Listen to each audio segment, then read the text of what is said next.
Hello friends, स्वागत है इस चैनल पर। आज के इस वीडियो में हम लोग देखने वाले हैं हिस्ट्री का तीसरा प्रैक्टिस सेट। फ्रेंड्स, इस चैनल पर ज्योग्राफी का पॉलिटी का पूरा प्रैक्टिस सेट अपलोड हो चुका है, जो बिहार पुलिस का 25,134 का बहाली आने वाली है 2026 में। इसकी जो तैयारी के लिए हम इस पर पॉलिटी का पूरा प्रैक्टिस सेट अपलोड कर दिए हैं। अब देखिए, ज्योग्राफी और हिस्ट्री का डेली प्रैक्टिस सेट अपलोड किया जा रहा है, तो आप लोग इस चैनल को सब्सक्राइब कर ले और बिहार पुलिस की तैयारी अच्छे से करें। देखिए, प्रश्न है, बिहार पर आक्रमण करने वाले प्रथम मुस्लिम आक्रांता कौन था? तो बिहार पर आक्रमण करने वाला पहला मुस्लिम आक्रांता जो था, मोहम्मद बिन बख्तियार खिलजी था। इनसे बनने वाले जितने भी पॉइंट्स हैं उनको हम पॉइंट वाइज कर दिए हैं। ये सारे पॉइंट्स बिहार पुलिस के लिए बहुत इंपॉर्टेंट है। इनमें से तो कितने पॉइंट बिहार पुलिस में पूछे गए हैं, ठीक है? तो ये आपको याद रखना है। तो बिहार में जो है प्रथम मुस्लिम आक्रमणकारी कौन था? तो बख्तियार खिलजी था। ये आपको याद रखना है, ठीक है? और इसका आगमन का समय ऐसे आपको याद रखना है 1193 से 1206 के बीच, ठीक है? अब देखिए, नालंदा विश्वविद्यालय और विक्रमशिला विश्वविद्यालय। नालंदा विश्वविद्यालय आपको पता होगा कुमारगुप्त ने बनाया था, और विक्रमशिला विश्वविद्यालय धर्मपाल ने। ये दोनों को ये नष्ट किया था। ये आपको याद रखना है, बख्तियार खिलजी। और बख्तियार खिलजी की राजधानी कितना बार पूछा गया है? उदंतपुरी था, जो वर्तमान में बिहार शरीफ है। ये आपको याद रखना है। जितने भी पॉइंट्स यहाँ आपको बताएंगे बहुत इंपॉर्टेंट है। अब देखिए, एक बस वर्ष आपको याद रखना है कि गयासुद्दीन तुगलक जो था, उसका बिहार अभियान कब कब का था? तो 1324 में 1325 ईस्वी के बीच में था, ठीक है? अब देखिए, बिहार को दिल्ली सल्तनत में मिलाया, तो आपको याद रखना है इल्तुतमिश ने दिल्ली सल्तनत में जो है बिहार को सबसे पहले मिलाया था। ये आपको याद रखना है, बहुत बार पूछा गया है। और देखिए, सल्तनत काल में जो है बिहार का सूबेदार कौन था? तो मलिक जानी था, जो कि इल्तुतमिश के द्वारा नियुक्त किया गया था। ये आपको याद रखना है। अब देखिए, सिकंदर लोदी का आगमन कब हुआ था? एकदम अच्छे से आपको याद रखना है कि सिकंदर लोदी का जो आगमन हुआ था बिहार में 1495 से 1496 के बीच में हुआ था। आपको याद रखना है। और इसने आगमन किया और दरिया खान नुहानी को राज्यपाल बनाया था। ये आपको याद रखना है। शेरशाह सूरी का शासन आपको याद रखना है 1540 से 1545 के ईस्वी में था, और ये सूर्यवंश की स्थापना किया था। अब देखिए, मुगल साम्राज्य में विलय, ध्यान रखना है, अकबर द्वारा दाऊद खान करानी को हराकर इसको मुगल साम्राज्य में मिला लिया गया था। और मुगल देखिए, बिहार को मुगल प्रांत का दर्जा कब मिला? 1580 ईस्वी में मिला था, अकबर के समय। ये पॉइंट आपको याद रखना है। दूसरा प्रश्न जो है आप बता सकते हैं। अब देखिए, पूछा गया है कि बिहार को दिल्ली सल्तनत के अधीन करने वाला प्रथम सुल्तान कौन था? तो इल्तुतमिश था, आपको हम बताए थे, और इल्तुतमिश ने गाजी मलिक को यहाँ नियुक्त किया था। आपको याद रखना है। चलिए हम लोग नेक्स्ट देखते हैं। देखिए, बहुत ही अच्छा प्रश्न पूछा है कि सासाराम में किसका प्रसिद्ध मकबरा है? अच्छे से याद रखिएगा कि शेरशाह सूरी का मकबरा है। चलिए, हम शेरशाह सूरी के बारे में बहुत सारे पॉइंट्स आपको बताते हैं, जहाँ से आपको बहुत सारे प्रश्न भी पूछे जाते हैं बिहार पुलिस में, ठीक है? तो इन पॉइंट्स का आप लोग स्क्रीनशॉट ले लें और इन पॉइंट्स को आप लोग याद कर लें, ठीक है फ्रेंड्स? तो देखिए, पहला आपको याद रखना है कि शेरशाह का बचपन का नाम फरीद खां था। कितना बार ये पूछा है, बहुत इंपॉर्टेंट क्वेश्चन है ये, ठीक है? अगला देखिए, और ये किस वंश के संस्थापक थे? तो सूर्यवंश के संस्थापक थे। द्वितीय अफगान साम्राज्य के संस्थापक ये शेरशाह सूरी थे, आपको याद रखना है। अब देखिए, इनको उपाधि दिया गया था शेर खां का, और ये उपाधि किसने दिया था? ये कितना बार पूछा है? तो बहार खां लोहानी द्वारा दिया गया था। किसने दिया था? तो बहार खां लोहानी। आपको याद रखना है, कितना बार ये प्रश्न पूछा है। अब आपको देखिए, ध्यान रखना है, इनका प्रसिद्ध युद्ध आपको याद रखना है। ये दो युद्ध भी बहुत बार पूछा है। देखिए, जितने भी इंपॉर्टेंट पॉइंट्स है हम बस वही डाले हैं, और ये सारे जो पॉइंट्स है आपके बिहार पुलिस के लिए बहुत इंपॉर्टेंट है। तो देखिए, चौसा का युद्ध आपको याद रखना है 1539 में शेरशाह सूरी और हुमायूं के बीच हुआ था, जिसमें हुमायूं के चौसा के युद्ध में 1539 में ये हराए थे। अगला याद रखना है कनौज का युद्ध, जिसे बिलग्राम का युद्ध कहते हैं। इसमें हुमायूं को भारत छोड़ने पर मजबूर किए थे, ठीक है? ये आपको याद रखना है। अब देखिए, यहाँ ध्यान देना है कि रुपया मुद्रा की शुरुआत इनके ही द्वारा किया गया था। कितना बार ये वाला भी प्रश्न बना है। तो जितने भी यहाँ पॉइंट्स हम आपको दे रहे हैं, सारे के सारे पॉइंट्स इंपॉर्टेंट है। आप लोग इसका स्क्रीनशॉट लेकर इनको याद कर जाइए, ठीक है? अब देखिए, यहाँ आपको ध्यान देना है कि इसके द्वारा सड़क ए आजम, जिसे वर्तमान ग्रैंड ट्रैक या ग्रैंड ट्रैक रोड भी कहा जाता है, ठीक है? Grand grand track truck road भी कहा जाता है, जिसे जीटी रोड भी कहा जाता है। इसका निर्माण शेरशाह सूरी ने कराया था, जो कि भारत का भी सबसे पुराना सड़क है, जो कि NH2 और NH1 के रूप में है। आपको पता होगा, ठीक है फ्रेंड्स? NH2 और NH1 के रूप में होगा। आपको पता होगा कि कलकत्ता से जो दिल्ली है वो NH2 है, और दिल्ली से अमृतसर तक ले जो जाता है वो NH1 है। ये आपको याद रखना है। अब देखिए, इसके बाद ध्यान रखना है आपको कि भूमि मापन के लिए मापन पद्धति शुरू किया था, जिसे कहा था गज ए सिकंदरी, या सन की डंडी का प्रयोग किया गया था इसके समय। आपको ये याद रखना है, ठीक है? अब आपको ध्यान रखना है कि मृत्यु 1545 में हुआ था। कालिंजर किले के घेरने के दौरान उका नामक अग्निशास्त्र चलाते समय इनकी मृत्यु हुई थी। आपको याद रखना है। अब चलिए, शेरशाह का मकबरा के बारे में थोड़ा ध्यान से सुन लीजिए, जहाँ से प्रश्न आपको पूछा गया था।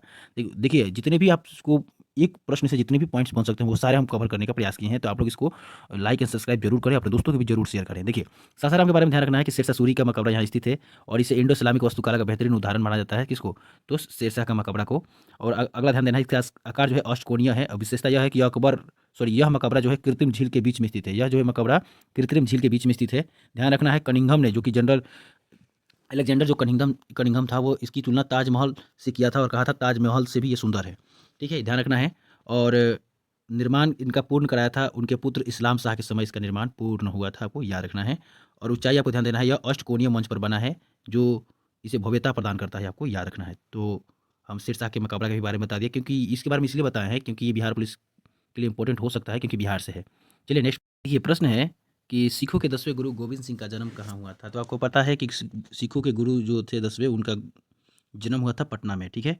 चलिए देखिए यहाँ ध्यान से, अब देखिए सिख धर्म के जो संस्थापक हैं वो है गुरु नानक और सिखों के प्रथम गुरु हैं, ठीक है। इनका जन्म तलवंडी में हुआ था। वही गुरुमुखी लिपि के जनक जो हैं वो है गुरु अंगद देव, जो कि सिखों के दूसरे गुरु हैं। अब आपको ध्यान अगला ये रखना है, बहुत ये सारे पॉइंट इंपॉर्टेंट है, ये जितने भी पॉइंट्स हम आपको बता रहे हैं इंपॉर्टेंट है। लंगर प्रथा को अस्थायी बनाया किसने? गुरु अंगद देव, ठीक है। और अमृतसर शहर की स्थापना गुरु रामदास ने किया था। बहुत बार पूछा, ये बहुत बार पूछा कि अमृतसर शहर की स्थापना किसने किया था? तो गुरु रामदास ने किया था। जितने भी इंपॉर्टेंट पॉइंट्स है उसका स्क्रीनशॉट लेकर याद कर जाइए। अगला देखिए, ये सिखों के चौथे गुरु थे। आदि ग्रंथ का संकलन किसने किया था? तो गुरु अर्जुन देव ने किया था, सिखों के पांचवें गुरु। और देखिए स्वर्ण मंदिर का जो है निर्माण किसने किया था? तो गुरु अर्जुन देव ने किया था। ये भी आपको याद रखना है, जो कि सिखों के पांचवें गुरु थे, जिसे हर मंदिर साहिब कहा जाता है। अकाल तख्त की स्थापना किसने किया था? तो गुरु हरगोविंद किए थे। छठे गुरु थे ये सिखों के, ये आपको याद रखना है। सिखों को सैन्य संगठन का रूप दिया गुरु हरगोविंद ने दिया था, आपको याद रखना है, ठीक है।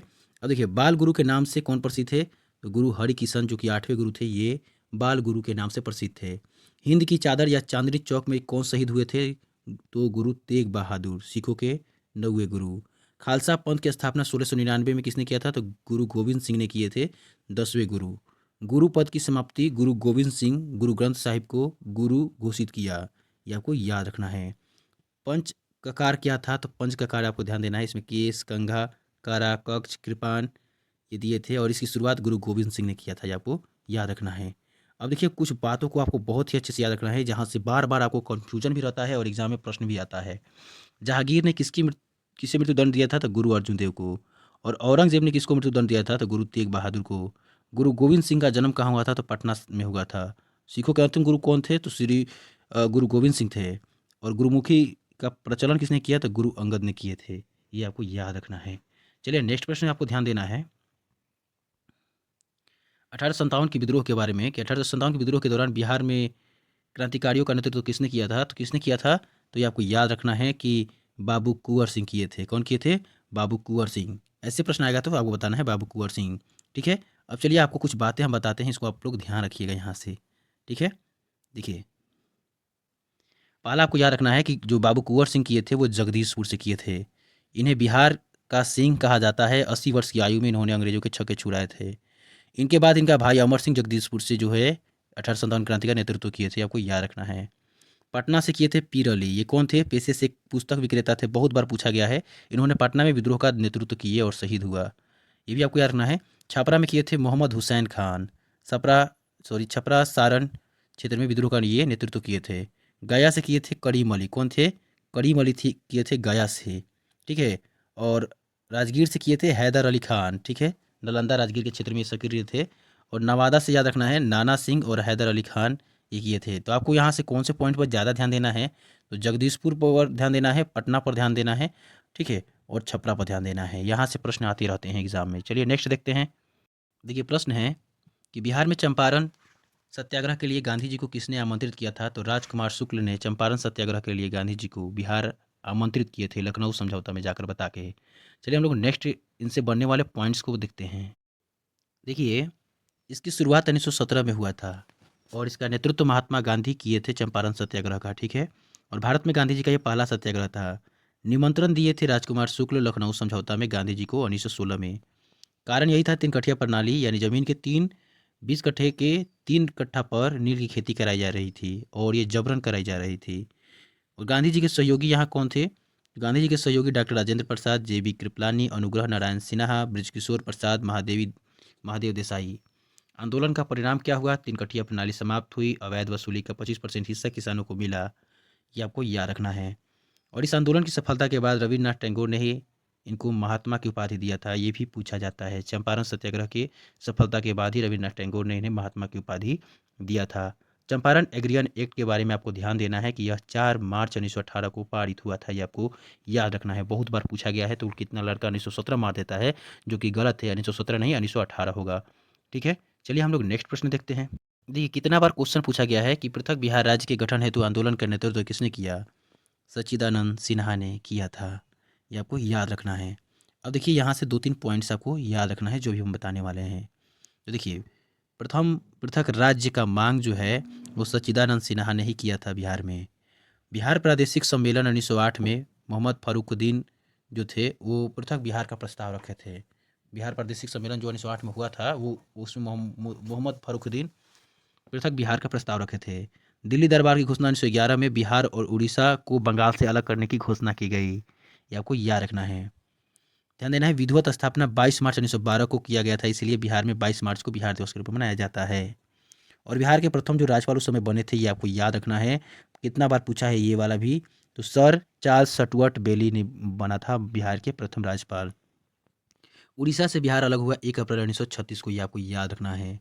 और प्रथम मुख्यमंत्री जो उस समय बनाए गए थे 1937 में, वो मोहम्मद यूनुस थे, ये आपको याद रखना है।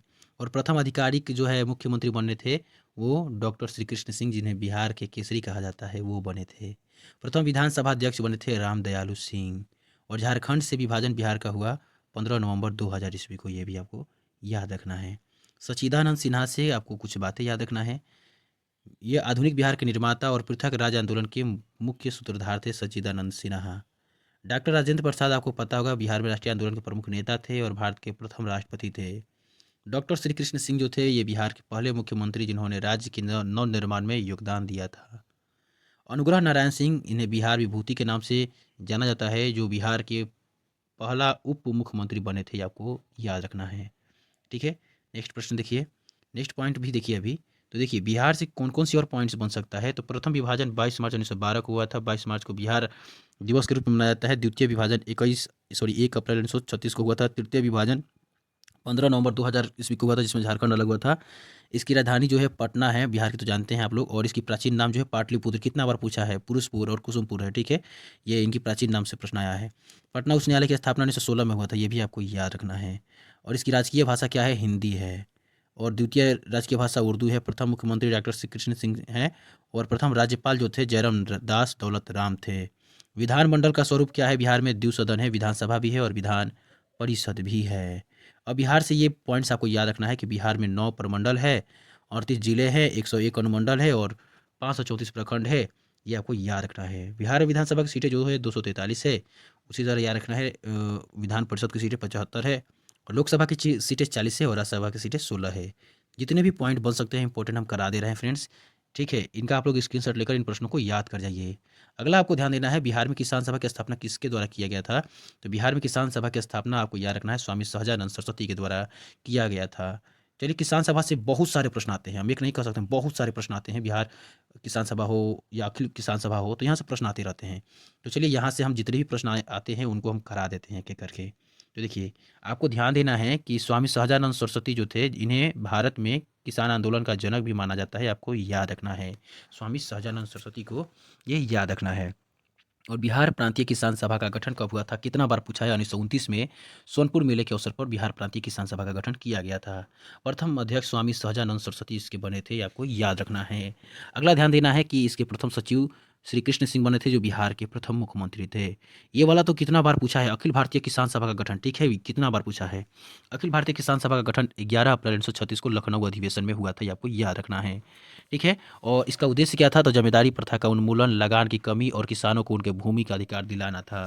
ध्यान देना है, इसका मुख्य क्षेत्र जो था वो बिहटा था, जो कि पटना में है, जहाँ स्वामी जी ने अपना आश्रम बनाया और आंदोलन का संचालन किया। तो स्वामी सहजानंद सरस्वती से जितने भी पॉइंट बन सकते हैं उनको पॉइंट वाइज कर दिए हैं, इसका स्क्रीनशॉट लेकर आप लोग याद कर जाइए और चैनल को लाइक एंड सब्सक्राइब जरूर कीजिए। आप लोग देखिए फ्रेंड्स, आप वीडियो देख लेते हैं, लाइक नहीं करते हैं, लाइक जरूर कीजिए। चलिए, हम लोग नेक्स्ट प्रश्न देखते हैं। एक और पॉइंट्स आपको यहाँ से याद रखना है, हुंकार जो पत्रिका है, वो हुंकार पत्रिका जो है किसान आंदोलन की आवाज़ बुलंद करने वाली पत्रिका है, जो स्वामी सहजानंद सरस्वती के द्वारा शुरू किया गया था। कितना बार पूछा है, हुंकार पत्रिका किसने शुरू किया था, स्वामी सहजानंद सरस्वती। अब देखिए, बर्खास्त आंदोलन क्या था, तो जमींदारों द्वारा छीनी गई खेती योग्य भूमि को वापस के लिए मुंगेर में चलाया गया यह एक आंदोलन था, जिसे बर्खास्त आंदोलन कहा जाता है। कब हुआ था, 1937 और 38 में, ये भी बहुत बार पूछा गया है। ठीक है, अब आपको ध्यान देना है, स्वामी सहजानंद सरस्वती को कौन कौन से ऐसे नेता थे जो सहयोग किए थे। तो राहुल संकीर्तयानंद, कार्यानंद शर्मा, पंचानंद शर्मा और यदुनंदन शर्मा, ये आपको याद रखना है। नारा क्या दिए थे, अन्नदाता किसान अब जाएगा, जमींदारी राज अब भागेगा, ये नारा दिया गया था। जागेगा, सॉरी, अन्नदाता किसान अब जागेगा और जमींदारी राज अब भागेगा, ये नारा दिए थे। ठीक है, चलिए नेक्स्ट प्रश्न हम लोग देखते हैं। देखिए, बहुत ही अच्छा प्रश्न है कि 1942 के भारत छोड़ो आंदोलन के दौरान आज़ाद दस्ता का गठन कहाँ किया गया था। तो नेपाल के जंगलों में आज़ाद दस्ता का गठन किया गया था 1942 में भारत छोड़ो आंदोलन के दौरान। चलिए आज़ाद दस्ता के बारे में एक-एक करके पॉइंट्स बताते हैं, आप लोग को ध्यान देना है, ठीक है? इसका स्क्रीनशॉट ले लीजिएगा। चलिए, देखिए आज़ाद दस्ता के बारे में आपको ध्यान देना है कि इसके संस्थापक जयप्रकाश नारायण थे, कितना बार पूछा है। इसका गठन 1942 में किया गया था भारत छोड़ो आंदोलन के दौरान। और कहाँ किया गया था? तो नेपाल के जंगलों में किया गया था, ठीक है? और उद्देश्य क्या था? तो ब्रिटिश शासन के खिलाफ छापामार और सरकारी संपत्ति को नुकसान पहुँचाकर शासन को ठप करना था। इसका प्रशिक्षण निदेशक कौन थे? तो सरकार नित्यानंद सिंह थे, ठीक है? रेडियो एवं प्रचार विभाग डॉक्टर राम मनोहर लोहिया इसके बने थे। इन्होंने आज़ाद दस्ते के कार्यों का प्रचार किया, ठीक है? और ध्यान देना है हजारीबाग जेल से पलायन यानी 9 नवंबर 1942 को दिवाली की रात जयप्रकाश नारायण अपने 5 साथियों के साथ जेल से भागे और आज़ाद दस्ता का गठन किए थे, आपको याद रखना है। हजारीबाग जेल में रखा गया था इनको भारत छोड़ो आंदोलन के समय, ठीक है? अब देखिए कार्यवाही का तरीका क्या था? रेल की पटरियाँ उखाड़ना, टेलीफोन की तारें काटना, सरकार दफ्तरों को निशाना बनाना, सरकारी दफ्तरों को निशाना बनाना। नवंबर 1943 के अंत तक ब्रिटिश दबाव के कारण नेपाल सरकार ने जेपी और लोहिया को गिरफ्तार कर लिया, जिसे यह धीरे धीरे स्थिर हो गए। इसने भारतीय युवाओं में क्रांति की नई लहर पैदा की और आंदोलन को भूमिगत रहकर जीवित रखा। ये आपको याद रखना है, ठीक है फ्रेंड्स? अब देखिए भारत छोड़ो आंदोलन के बारे में थोड़ा बातें आप लोग जान लीजिए, यहाँ से भी प्रश्न बहुत सारे आते हैं। तो भारत छोड़ो आंदोलन की शुरुआत 8 अगस्त 1942 को हुआ था। स्थान जो था ग्वालियर टैंक मैदान जो है मुंबई, और इसका नेतृत्व किए थे महात्मा गांधी। भारत छोड़ो आंदोलन का प्रमुख नारा दिए थे करो या मरो। आंदोलन का अन्य नाम क्या था? अगस्त क्रांति, आपको याद रखना है। तत्कालिक क्रांति क्या था? क्रिप्स मिशन की विफलता, ठीक है? क्रिप्स मिशन भारत आई थी जिसमें भारतीयों का सहयोग लेना चाहती थी, तो क्रिप्स मिशन की के उस परिणाम स्वरूप ये भारत छोड़ो आंदोलन शुरू किया गया था। ब्रिटिश वायसराय लॉर्ड लिंथिंगो थे उस समय, आपको याद रखना है। सरकारी कार्रवाई ऑपरेशन जीरो आवर नेताओं की गिरफ्तारी के लिए किया गया था, ठीक है? तो नेताओं की गिरफ्तारी के लिए ऑपरेशन जीरो आवर चलाया गया था, ये भी कितना बार पूछा है, ये भी आपको याद रखना है। अब देखिए मुख्य गिरफ्तारी भी हुई थी। गांधी जी को आगा खां पैलेस में रखा गया था, राजेंद्र प्रसाद को बांकीपुर जेल पटना में रखा गया था। नेतृत्वविहीन होने के बावजूद यह सफूर्त आंदोलन था, ये आपको याद रखना है। महिलाओं की भूमिका, तो अरुणा आसफ अली तिरंगा फहराया, उषा मेहता रेडियो का संचालन की थी इस समय। बिहार से आपको क्या याद रखना है यहाँ पे कि बिहार के संबंध में विशेषतः यही आपको याद रखना है कि सचिवालय गोलीकांड भी भारत छोड़ो आंदोलन के समय हुआ था, जिसमें 7 छात्र शहीद हुए थे। आज़ाद दस्ता जयप्रकाश नारायण द्वारा हजारीबाग जेल से भागकर नेपाल में आज़ाद दस्ता का गठन किया गया था। अब जी अभी जैसे भी क्रिप्स मिशन के बारे में बताए थे, यहाँ से भी बहुत सारे प्रश्न आपके एग्जाम में आते हैं, तो आपको ध्यान से समझना है। देखिए क्रिप्स मिशन का आगमन कब हुआ था? तो मार्च 1942 में हुआ था। इसके अध्यक्ष कौन थे? सर स्टेफोर्ड क्रिप्स थे। ये ब्रिटिश युद्ध मंत्रिमंडल के सदस्य थे। उद्देश्य क्या था? द्वितीय विश्व युद्ध में भारतीयों को पूर्ण सहयोग प्राप्त करना, ठीक है? और प्रस्ताव था कि डोमिनियन स्टेट का दर्जा दिया जाएगा, ठीक है? संविधान सभा युद्ध के बाद भारतीयों को संविधान निर्माण की अनुमति दी जाएगी, इसमें कहा गया था। विभाजन का संकेत, प्रांतों को संघ से अलग होना और अपना संविधान बनाने की छूट इसमें देने की बात कही गई थी। कांग्रेस की प्रतिक्रिया, पूर्ण स्वराज से कम कुछ मंजूर नहीं, इसे अस्वीकार कर दिए क्रिप्स मिशन को, ठीक है? और मुस्लिम लीग की प्रतिक्रिया क्या थी? अलग पाकिस्तान के स्पष्ट मांग होने के कारण अस्वीकार अस्वीकार, ठीक है? गांधी जी का कथन था यह एक आगे की तारीख का चेक है। नेहरू जी का कथन था यह एक टूटते हुए बैंक का नाम है। परिणाम, मिशन की विफलता ने भारत छोड़ो आंदोलन की नींव रखी है, आपको याद रखना है। अभी भारत छोड़ो आंदोलन हम लोग देखें तो जितने भी इंपॉर्टेंट पॉइंट्स है उसको हम सामने कर दिए हैं, आप लोग इसका स्क्रीनशॉट ले लें और इनको याद कर जाएं, ठीक है? बहुत ही इंपॉर्टेंट है ये सब। चलिए हम लोग नेक्स्ट प्रश्न देखते हैं। अब आपको कुछ बातें यहाँ से याद रखना है कि ब्रिटिश प्रधानमंत्री उस समय थे विंस्टन चर्चिल, और कांग्रेस के आधिकारिक वार्ताकार जो थे जवाहरलाल नेहरू और मौलाना अबुल कलाम आज़ाद थे। मुख्य विफलता, संपूर्ण क्रांति के बजाय केवल डोमिनियन स्टेट का प्रस्ताव देने का बात कही गई थी, यही उनकी विफलता थी। पटना को प्रांतीय राजधानी किसने बनाया? तो आपको याद रखना है कि पटना को प्रांतीय राजधानी किसने बनाया? तो शेरशाह सूरी ने बनाया था। शेरशाह सूरी ने पटना को प्रांतीय राजधानी बनाया था, ये आपको याद रखना है। तो देखिए किसने बनाया था, हम आप एक एक करके सबके बारे में बताते हैं। देखिए, तो देखिए यहाँ ध्यान देना है कि अफगान शासक शेरशाह सूरी ने बनाया था। कब बनाया था? तो 1541 में बनाया था। प्राचीन काल में इसे पाटलिपुत्र कहा गया है पटना को, जो मगध साम्राज्य की राजधानी है, ठीक है? और लेकिन बीच समय में इसका महत्व कम हो गया। शेरशाह सूरी ने गंगा नदी किनारे इसी रणनीतिक स्थिति को देखा और एक मजबूत किला बनवाया और इसे बिहार की प्रांतीय राजधानी के रूप में पुनर्जीवित किया। पहले तो आपको पता है कि मगध साम्राज्य की राजधानी थी, ठीक है? लेकिन बाद में से शेरशाह सूरी ने इसे फिर जीवित किया। तो फ्रेंड्स आज की वीडियो में इतना ही रहने देते हैं। आज हम लोग इतिहास के महत्वपूर्ण क्वेश्चनों को देखें और उनसे बनने वाले पॉइंट्स देखें जो बिहार पुलिस के लिए बहुत ही इंपॉर्टेंट है। आप लोग इस पीडीएफ का जो है इसका पीडीएफ लेना चाहते हैं तो इस पर मैसेज करके आप लोग इसका पीडीएफ फ्री ऑफ कॉस्ट ले सकते हैं और अपनी तैयारी को और मजबूत कर सकते हैं। चैनल को लाइक एंड सब्सक्राइब जरूर करें, अपने दोस्तों को भी जरूर शेयर करें, ठीक है? तब तक के लिए जय